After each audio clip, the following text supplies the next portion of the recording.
పక్కపట్టు విజయశాంతి గారు మాట్లాడదాం. అక్క, ఫస్ట్ ఆఫ్ ఆల్ కంగ్రాచులేషన్స్. ఎలా ఫీల్ అవుతున్నారు? హ్యాపీగా ఉంది. ఎందుకంటే ఉద్యమకారులకి ప్రాధాన్యత ఇచ్చారు హైకమాండ్, కాంగ్రెస్ సోనియా గాంధీ గారు ఉద్యమకారులకి ప్రాధాన్యత ఇచ్చారు, మహిళలకి ప్రాధాన్యత ఇస్తున్నారు. సో వాళ్ళు చేయాల్సిన డ్యూటీ చేశారు. ఇప్పుడు మేము చేయాల్సిన డ్యూటీ మేము చేయాలి. కాంగ్రెస్ పార్టీ అంటేనే అన్ని సామాజిక వర్గాలకు సముచిత న్యాయం చేస్తూ మహిళలకు, ప్రధానంగా మీలాంటి వాళ్లకు సముచిత న్యాయం కల్పించారు. ఎలా చూస్తున్నారు పార్టీ కానీ అధిష్టానం నిర్ణయాన్ని కానీ? ఇప్పుడు రాజకీయాల్లోకి వచ్చి 28 ఏళ్ళు అవుతుంది. ఈ 28 ఏళ్ళు తెలంగాణ కొట్లాడుతూ మీ అందరికీ తెలుసు, పార్లమెంట్ కొట్లాడి నా మొత్తం లైఫ్ అంతా తెలంగాణకు అంకితం చేశాను.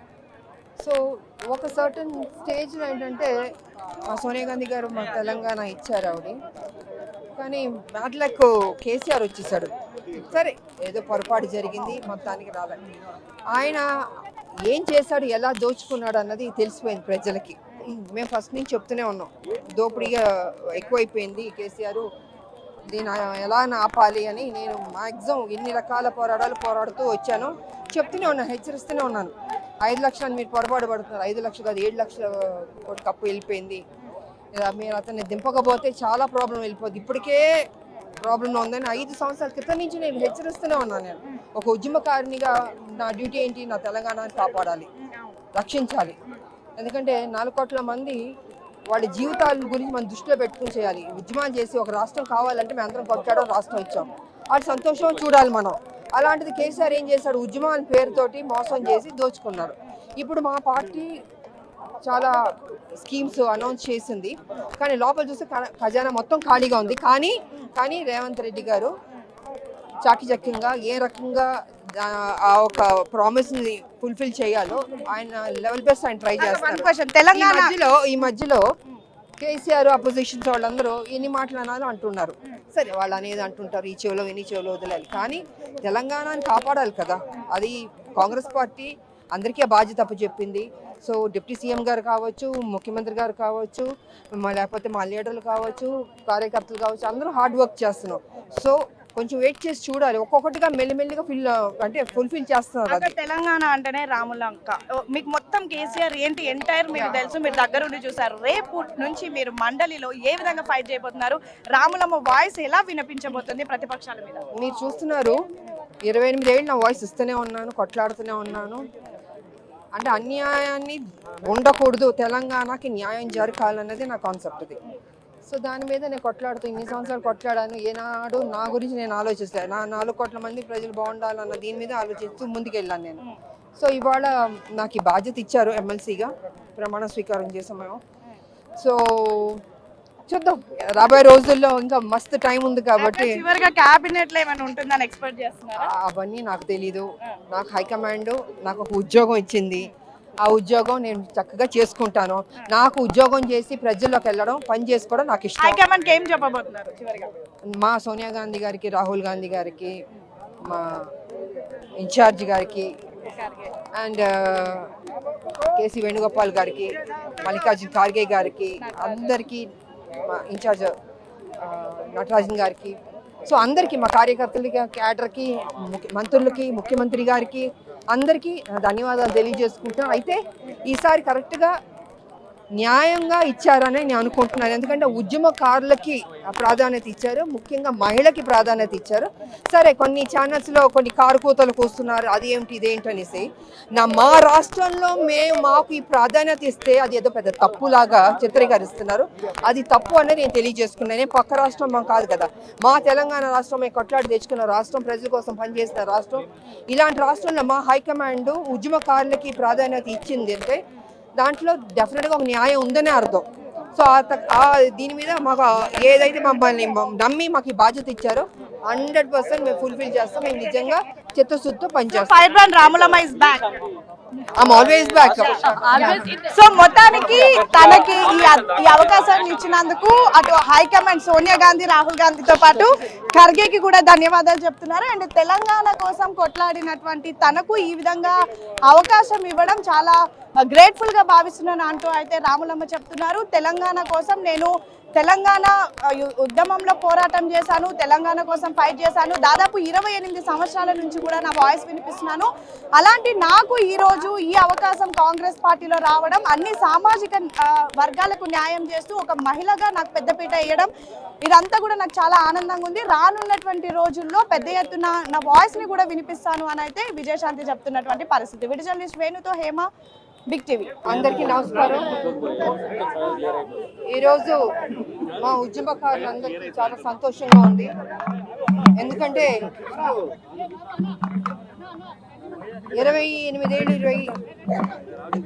28 ఏళ్ళు తెలంగాణ కోసం కొట్లాడాం.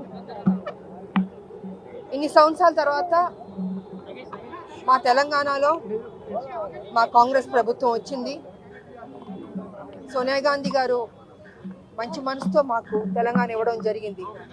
అది 2014లోనే కాంగ్రెస్ వచ్చుంటే చాలా సంతోషపడేవాళ్ళం, కానీ మాకు మిస్ అయింది.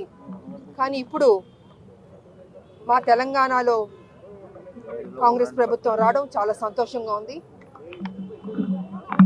సోనియా గాంధీ గారికి నేను నిజంగా కృతజ్ఞతలు తెలియజేసుకోవాలి. ఎందుకంటే ఒక మహిళగా ఆవిడకి ఎంతో గౌరవం ఉంది, ఎంతో ప్రాధాన్యత ఇస్తారు మహిళలకి కాంగ్రెస్ ప్రభుత్వం. హైకమాండ్ సోనియా గాంధీ గారు కావచ్చు, రాహుల్ గాంధీ గారు కావచ్చు, ప్రియాంక గారు కావచ్చు, అదేవిధంగా మల్లికార్జున్ గారు ఖర్గే గారు కావచ్చు, కేసీ వేణుగోపాల్ గారు కావచ్చు, మా ఇన్ఛార్జ్ మీనాక్షి నటరాజన్ గారు కావచ్చు, మా ముఖ్యమంత్రి గారు కావచ్చు, మా డిప్యూటీ సీఎం భట్టి గారు విక్రమ్ భట్టి గారు కావచ్చు, మంత్రులందరూ కావచ్చు. సో చాలా సంతోషంగా ఉంది. ఇవాళ మేము ప్రమాణ స్వీకారం చేసాం. మాకు హైకమాండ్ నాకు ఈ అవకాశం ఇచ్చింది ఎమ్మెల్సీగా.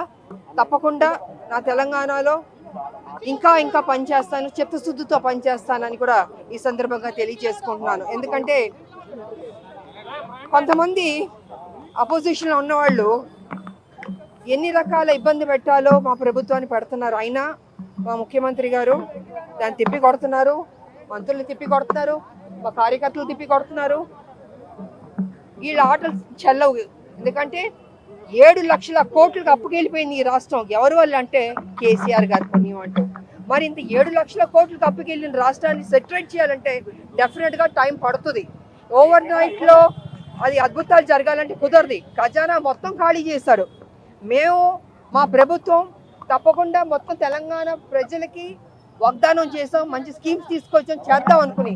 కానీ ఇక్కడ ఖజానా చూస్తే మొత్తం ఖాళీ చేసి పెట్టారు. అయినా ముఖ్యమంత్రి గారు కింద మీద పడన్నా దానికి ఫుల్ఫిల్ చేయాలి. ఏ ప్రామిసెస్ చేసాం మనం తెలంగాణ ప్రజలకి అది ఫుల్ఫిల్ చేయాలన్న ఒక దృఢ సంకల్పంతో, మంచి మనసుతోటి ఆయన మ్యాక్సిమం ట్రై చేస్తున్నాడు. సో తప్పకుండా మంచి జరుగుతుంది మా తెలంగాణ అనుకుని నేను తెలియజేస్తాను. ఇబ్బందులు పెడుతున్నప్పటికీ ఎందుకు విజయశాంతి గారు ఆ ప్రభుత్వం వచ్చినప్పటి నుంచి రాజకీయాలకు దూరంగా ఉన్నారు? ఒక్క నిమిషం.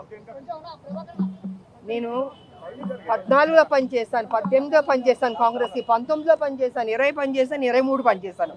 ఎక్కువ పనిచేసింది నేనే. కానీ ఏనాడు నాకు ఇది కావాలని నేను ఏం అడగలేదు. హైకమాండ్ నాకు ఆఫర్ చేసినా నాకు వద్దు, నేను ముందు పనిచేస్తాను, నా పార్టీ కానీ పనిచేస్తాను. ఇవాళ 23 కూడా నాకు ఇది చేస్తామని హైకమాండ్ అందుకని నేను ఏనాడు అడగలేదు. బట్ ముందు పనిచేద్దామని ప్రభుత్వం రాని కేసీఆర్ని గద్దె దింపడమే మా లక్ష్యం. అందుకే ఇన్ని సంవత్సరాలు మేము ముందుకు వెళ్తూ ఉన్నాం, పోరాడుతూ ఉన్నాం. అదేవిధంగా ముఖ్యమంత్రి గారు కూడా అమ్మ రావాలని ఆయన కూడా నన్ను ఆహ్వానించారు. సో ఆయన ఆహ్వానం మేరకు నేను కాంగ్రెస్ పార్టీలో మళ్ళీ తిరిగి రావడం జరిగింది. అండ్ 23 ఎన్నికల్లో నేను ప్రచారం చేశాను, పనిచేశాను. పార్టీ హైకమాండ్ ఎప్పుడు ఏ నిర్ణయం తీసుకుంటుందో, ఎప్పుడు ఏం చేయాలనుకుంటుందో, ఎవరికి ఏం బాధ్యత ఇవ్వాలనుకుంటుందో అది ఇస్తుంది. దాని తగ్గట్టు మనం కొంచెం ఓపిక పట్టాలి. ఎందుకంటే ఒక ప్రోటోకాల్ ఉంటుందండి. ఎవరు పడితే వాళ్ళు బయటకు వచ్చి శిక్షంగా మాట్లాడడానికి కుదరదు ఇక్కడ. సో పార్టీ ఎప్పుడు నాకు ఆ బాధ్యత ఇస్తే అప్పుడు పనిచేద్దామని నేను సైలెంట్గా ఉన్నాను. ఎందుకంటే ప్రోటోకాల్ మీరి నేను వెళ్ళలేను. ఇది ఒక సిస్టమ్ ఉంది మాకు కాంగ్రెస్ పార్టీలో. ఎటువంటి సమస్యల మీద మీరు గలం విప్పబోతా ఉన్నారు? ఫస్ట్ డే కదా, ఇవాళే కదా వచ్చాను నేను. చూద్దాం, విప్పుతాను, యుద్ధం చేస్తాం, కొట్లాడతాం. అదిగో మేమందరం ఉద్యమకారులు, మేము ఎలా కొట్లాడాం మేము. సో డెఫినెట్గా విడిచిపెట్టే ప్రసక్తి లేదు. అపోజిషన్ ఎవరున్నారో మేము డెఫినెట్ గా కొట్లాడతాం. మంత్రివర్గంలో చోటు దక్కుతుందని మన అది మాకేం తెలియదండి. ఇవాళ ఎమ్మెల్సీగా మా ప్రమాణ స్వీకారం చేసాం. సో యా 100% మహిళలకు సంబంధించిన అన్ని సమస్యలు ఉన్నాయి కాబట్టి రాబోయే రోజుల్లో ప్రతిరోజు కనపడుతుంటాం, ప్రతిరోజు మాట్లాడుకుందాం, బోల్డ్ విషయాలు మనం చర్చించుకుందాం. చాలా హామీలు ఫెయిల్ అయ్యారు కాంగ్రెస్ కాదండి, ఓకే ఓకే ఓకే ఓకే పర్లేదు నేను చెప్పాను సార్, హామీలు ఫెయిల్ అవ్వలేదండి. కేసీఆర్ ఖజానా మొత్తం ఖాళీ చేశారు. ఖజానా మొత్తం ఖాళీ చేశాడు కేసీఆర్. దాన్ని మొత్తం సెటిల్మెంట్ చేయడానికి ఇట్స్ నాట్ జోక్ అండి, అంత ఈజీ కాదు అది. 7 లక్షల కోట్లు ఇది నేను గత 5-6 సంవత్సరాల నుంచి కేసీఆర్ అధికారంలో ఉన్నప్పటి నుంచి చెప్తున్నాను. అయ్యా 5 లక్షల కోట్లు కాదు 7 లక్షల కోట్లు కప్పెళ్ళింది, మేలుకోండి, ఈ కేసీఆర్ దింపాలి, విడిచిపెట్టే మొత్తం అడుగు తినే రాష్ట్రంగా అయిపోతుంది, తెలంగాణ కొట్లాడి తీసుకొచ్చి ఉద్యమకారులుగా మా బాధ్యత అని నేను మొదటి నుంచి చెప్తున్నాను. ఇప్పుడు వచ్చిన దాన్ని చూస్తే 7 లక్షల కోట్లు కప్పెళ్ళింది. మరి ఇంత ఉన్నప్పుడు ఓవర్ నైట్లో ఎలా చేస్తారు చెప్పండి? ఎందుకంటే మా పార్టీ డెఫినెట్గా పేదల కోసం హెల్ప్ చేసే పార్టీ కాంగ్రెస్ పార్టీ. ఏనాడు పేదల్ని కేర్లెస్గా వదిలేయడమో చేయకపోవడం అది లేదండి. ఇన్ని సంవత్సరాల నుంచి కాంగ్రెస్ పార్టీ అధికారంలో ఉండి మేలు చేసి ఎంతో డెవలప్ చేసిన పార్టీ. సో అలాంటి పార్టీ ఒక ఆలోచనతోటి ముందు చూపుతోటే తెలంగాణకి ఈ స్కీమ్స్ తీసుకొస్తామని అనౌన్స్ చేయడం జరిగింది. సో కాబట్టి 1 by 1 గా మెల్లిగా చేసుకుంటూ వస్తుంది మా ప్రభుత్వం, ముఖ్యమంత్రి గారు. తప్పకుండా ఫుల్ఫిల్ అవుతుందండి. ఫుల్ఫిల్ మాత్రం కాదు, కొంచెం టైం పడుతుంది అంతే.